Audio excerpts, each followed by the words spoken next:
Bonjour à tous, on commence ce tour de la presse sportive en France avec le début de la 25e journée de Ligue 1 hier.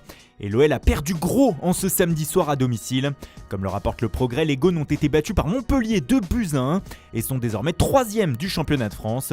Ils sont tombés dans le piège héroltais et pourraient laisser filer Lille aujourd'hui qui affronte Brest. L'OL qui a flanché pour le journal L'Équipe s'est fait doubler par le PSG hier. Les champions de France en titre ont battu difficilement l'OGC Nice au Parc des Princes 2-1. Et pour le journal français, les Parisiens inquiètent à 3 jours de leur 8e de finale aller contre le FC Barcelone en Ligue des Champions.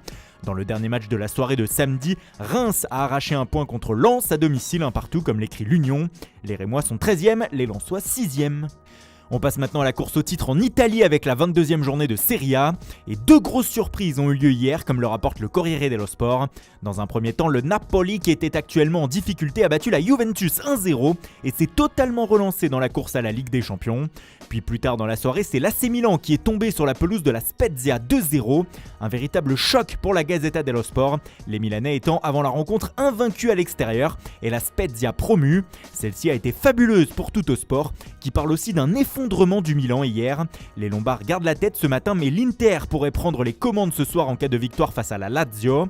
Tuttosport qui revient aussi sur le revers de la Juve à San Paolo. Pour le média, Cristiano Ronaldo et ses coéquipiers peuvent s'en mordre les doigts. Ils restent 3e de Serie A à 7 points du Milan. Ils voient aussi revenir à 2 points leur adversaire du soir. Surtout les Napolitains ont sans doute sauvé la tête de leur entraîneur Gennaro Gattuso avec ce succès, ce qui valait bien un « haut miracle » en une de l'édition napolitaine du Corriere. En Espagne, la course au titre est beaucoup moins serrée qu'en Italie. La faute à une impressionnante équipe de l'Atlético de Madrid depuis le début de saison. Hier, lors de la 23e journée de Liga, les hommes de Diego Simeone ont encore gagné sur la pelouse de Grenade 2-1. Ce qui fait dire ce matin au journal AS que le leader ne plie pas en tête. Les colchoneros ont toujours 8 points d'avance sur le Barça et le Real, et avec un match de moins que les deux géants. Pour Marca, ce succès en Andalousie est un pas ferme vers le titre. Marcos Llorente et Ángel Correa ont été les héros du jour pour l'Atleti. Les Madrilènes ont donc 8 points d'avance sur le Barça. Les Catalans se sont baladés hier au Camp Nou, victoire 5-1 contre Alaves. Une manita pour le journal Sport, infligée notamment par Francisco Trincão, auteur d'un doublé, et Lionel Messi, lui aussi auteur de 2 buts. Mais le journal catalan, comme beaucoup de médias espagnols, se tourne déjà vers le choc de mardi soir en Ligue des Champions contre le PSG.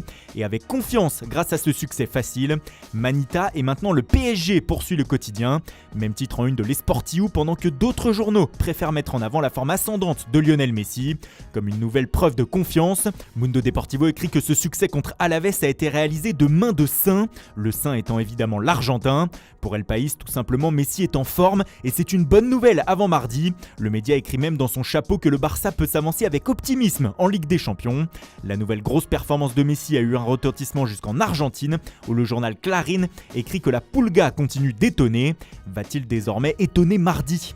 Direction l'Angleterre maintenant avec un gros tournant lors de cette 24e journée de Premier League. Lors du match au sommet Leicester-Liverpool, les Reds, champions en titre, ont capitulé dans la défense de leur couronne, comme l'écrit avec un jeu de mots The Sun ce matin. Défaite 3-1 des hommes de Jürgen Klopp alors qu'ils menaient 1-0 à la 78e minute. Ils se retrouvent désormais à 13 points de Manchester City et ont sans doute dit adieu au doublé. Pour le Daily Mail, tout est fini. Le tabloïd rebondit sur la déclaration d'après-match de Klopp qui a lui-même reconnu que c'était désormais mort pour le titre. Surtout que Manchester City a trouvé son rythme et écrase tout sur son passage. 16e victoire consécutive hier contre Tottenham 3-0, comme le rapporte le supplément foot du Daily Star Result. Ilkay Gundogan a inscrit un doublé et désormais les Citizens ont 7 points d'avance sur Leicester 2e. Le Daily Mail retient aussi de ce match la passe décisive d'Ederson sur le 3e but, un dégagement incroyable de 80 yards, soit 73 mètres, qui est salué ce dimanche par le tabloïd. Et on reste dans l'actualité de Manchester City pour terminer, mais avec du mercato. Ce matin, le Daily Star nous apprend dans une information exclusive que le défenseur central des Citizens, Aymeric Laporte, serait dans le viseur du Real Madrid.